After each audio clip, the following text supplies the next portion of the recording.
Life میں girl friend boy friend کوئی culture نہیں ہے. یہ ان لوگوں کا کلچر ہے جن کو آخرت کا نہیں پتہ، جن کو جنت کا نہیں پتہ، جو جہنم کو نہیں جانتے. یہ ان لوگوں کا کلچر ہے. اللہ نے ہمیں پاکیزہ زندگی دی ہے. نکاح پاکیزہ زندگی ہے. نکاح اس کے علاوہ کوئی ریلیشن شپ وہ میرے اللہ کو ناپسند ہے، میرے نبی کو ناپسند ہے. اور اب چونکہ ایک امتحان میں ہیں کہ بچیاں بھی جوان بچے بھی جوان، تو بیٹا جنت کو یاد کرو کہ اللہ تعالیٰ اصل موج تو جنت میں ہونے والی ہے. یہ تو ایسے عارضی زندگی. آپ کا قد پتہ ہے کتنا ہوگا جنت میں؟ 130 فٹ. 130 فٹ. اور ان کا بھی قد ہو جائے گا 130. اور جنت کی حوریں جو ہیں وہ اب بھی اس وقت زندہ ہیں 130 فٹ کے ساتھ. ایسی میں نے بچوں میں بات کی تو ایک بچہ بعد میں کہنے لگا، مولانا یہ اتنے قد کی ضرورت ہی کیا ہے، ہم تو اس پر ہی خوش ہیں. میں کہا چلو فرض کرو تم 5.25 ساڑھے 5 پونے 6 فٹ کے جنت میں چلے گئے. آگے جو تمہاری بیگم ہے وہ ہے حور یا جنت کی عورت یا دنیا کی ایمان والی، تو اس کا قد تو ہے 130 فٹ. وہ تو تمہیں پکڑ کے جیب میں ڈال لے گی. پھر وہ ایک جوڑا نہیں پہنتی ان کی طرح، وہ 100 جوڑے پہنتی ہیں. اور ہر جوڑے کے پیچھے جوڑا نظر آتا ہے. ہر جوڑے کے پیچھے جوڑا نظر آتا ہے. اب میں نے کرتا پہنا ہے، بنیان آپ کو نظر نہیں آ رہی. وہ 100 جوڑوں میں اس کا ہر جوڑا نظر آئے گا. میں نے کہا وہ اس نے تمہیں مثلاً 85 نمبر جوڑے میں ڈال لیا، تم ہوں کر رہے ہو مینو کڈو. وہ کہے گی تو ہیں کتنے، مجھے تو پتہ ہی نہیں پہ لگتا. پھر تمہیں پکڑ کے لوریاں دے، میرے لال آ گیا، میرا لال آ گیا ہے. اور بیوقوف اللہ نے ہمیں ڈیزائن ہی 130 فٹ پہ کیا ہے. آدم علیہ السلام 130 فٹ تھے، اما حوا 130 فٹ. آپ نے سنا ہے یوسف علیہ السلام دنیا کے حسین انسان تھے سب سے زیادہ. اما حوا دنیا کی ساری عورتوں میں سب سے حسین عورت تھی، سب سے خوبصورت عورت تھی. زندگی کا مزہ لینا ہے تو یہاں برداشت کرو، اور پھر آگے اللہ تمہارے لیے جنت کے دروازے کھول دے گا. اور اللہ تعالیٰ اب آپ اتنے سارے آئے ہو میرے محبت میں تو مجھے خوشی ہو رہی، مجھے اچھا لگ رہا ہے. کیوں نہ چاہیے کہ اللہ کی دی ہوئی عزت ہے، محبت ہے. جب آپ لوگ جنت میں بیٹھو گے تو اپنے میاں بیوی کے ساتھ سارے بیٹھیں گے تو جنت کے غلام آئیں گے سلام کرنے کے لیے، سلامن سلاما سلامن سلاما. تو وہ بڑا اچھا لگے گا، یار اتنے ہمارے نوکر. سب سے ادنا درجے کا جنتی اس کے 80,000 نوکر ہیں. سب سے ادنا درجے کا جنت 80,000 نوکر. وہ بہت دیر سے نکلے گا جہنم سے، اس کا نام جوہینا ہوگا. تو جب وہ جنت میں آئے گا نا تو اس کو ویلکم کریں گے تو کہیں گے آقا آپ کدھر رہ گئے، سارے جنتی تو آ گئے، آپ کدھر رہ گئے. وہ کہے گا شکر کرو میں آ ہی گیا، میں بڑا لتر کھا کے آ رہے ہیں. تو لتر کھا کے جنت میں نہیں جانا، سیدھے جانا ہے. یہاں کی شراب کیوں حرام کی ہے؟ وَسَقَاهُمْ رَبُّهُمْ شَرَابًا طَهُورًا. اللہ کہہ رہا میں خود تمہیں پلاؤں گا شراب طہور. یہاں شراب کیوں حرام ہے؟ کہ انسان کو پاگل کر دیتی ہے، بیٹی اور بیوی کی تمیز مٹا دیتی ہے. تو اللہ کہہ رہا ہے 4 دن صبر کر لے، تیرا رب تجھے پیش کرے گا، یہ لے اپنے رب کے ہاتھوں سے پی شراباً طہورا. اپنے محبوب کے ہاتھوں سے پلوائے گا، آ میرا امتی یہ میرے ہاتھوں سے پی، آ میری بیٹی یہ میرے ہاتھوں سے لے، میرے ہاتھوں سے پی. زندگی تو وہ آ رہی ہے.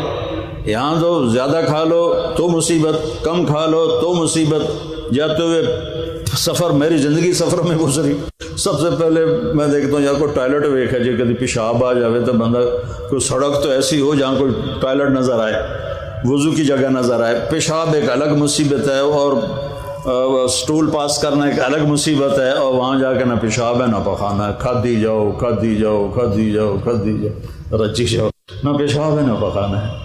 اور ایک کپڑے بدلنے میں عورتوں کو شوق ہوتا ہے ڈیزائنوں کا، تو وہاں نہ درزی ہے، نہ پرنٹنگ مل ہے، نہ ٹیکسٹائل مل ہے، اور نہ کوئی وہاں الفتح کیا اس کو کہتے ہیں مال ہے. وہاں ایک درخت اس کا نام ہے طوبہ، اس کے اوپر چلو چھوڑ دو، اس کے اوپر ایسے پھول یوں کر کے نیچے لٹکے ہوئے، ایسے یعنی یوں ایسے نہیں ہیں، ایسے ہیں. طوبہ یہ آپ کا سب کچھ ہے. آپ کے جی میں آئے گا کہ مجھے کپڑے بدلنے ہیں اور اس ڈیزائن کے بدلنے ہیں، یہ یوں سیدھا ہوگا اور اس میں سے ایک ایسے روشنی نکلے گی جیسے وہ کیمرے کا فلیش نکلتا ہے ایسے. اس کے بعد جب آپ اپنے آپ کو دیکھیں گے تو پہلے 100 کپڑے غائب ہو چکے ہوں گے اور نئے 100 جوڑے آپ پہن چکے ہوں گے. کیونکہ پوری جنت میں واشنگ مشین کوئی نہیں، صرف کوئی نہیں، صابن کوئی نہیں، ٹوائلٹ کوئی نہیں، گندی نالی کوئی نہیں، گٹر کوئی نہیں. یہ ساری دنیا کی مصیبتیں ہیں. زیادہ کھا لو تو ٹوائلٹ بھاگو، کم کھا لو تو سر میں درد شروع ہو جائے. وہاں میرا اللہ کہتا ہے کھا میرا بندہ، پی میرا بندہ. وَسَقَاهُمْ رَبُّهُمْ شَرَابًا طَهُورًا، میں تیرا رب تجھے پلاؤں گا کھلاؤں گا. جب وہ نوکر چلے جائیں گے تو فرشتے آئیں گے، يَدْخُلُونَ عَلَيْهِمْ مِنْ كُلِّ بَابٍ. فرشتے آئیں گے، کہیں گے سلام علیکم سلام علیکم، جناب ہم آپ کو سلام کرتے ہیں. وہ کہیں گے یار تم تو نورانی مخلوق ہو، ہمیں سلام کیوں کرتے ہو؟ وہ کہیں گے بما صبرتم، نوجوان بڑی غلط زندگی گزارتے تھے، تم نے بڑی پاکیزہ زندگی گزاری اور صبر کیا، صبر کے بدلے میں آپ کو سلام ہے. جب یہ سلام کا نشہ باقی ہوگا فرشتے سلام کریں. ایک ہمارا زمیندار ذوالفقار علی بھٹو مرحوم سے ملنے چلا گیا، اس سے 2-4 باتیں حال حوال کی ہو گئیں. واپس آیا، لوگ چودھری صاحب سناؤ کی رہا تو منہ اینج کر لو. چودھری صاحب دسو صحیح بھٹو نال جو گل ہوئی وہ منہ اینج کر لو. وہ کی ہو گیا جی؟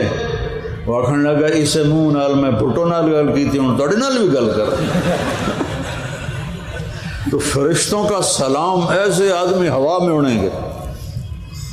ہائے ہائے ہائے ہائے، میرے صرف الفاظ ہیں، اگر چاہوں تو نقشہ کھینچ کر الفاظ میں رکھ دوں، مگر تیرے تخیل سے فزوں تر ہے وہ نظارہ. اب جو حدیث بتانے لگا ہوں اس کو سوچو بھی تو سمجھ میں نہیں آئے گی. ایسے میرے رب کا عرش کھلے گا اور اللہ مسکراتا ہوا اپنے خوبصورت چہرے کے ساتھ سامنے آئے گا اور کہے گا سلام قولا من رب الرحیم.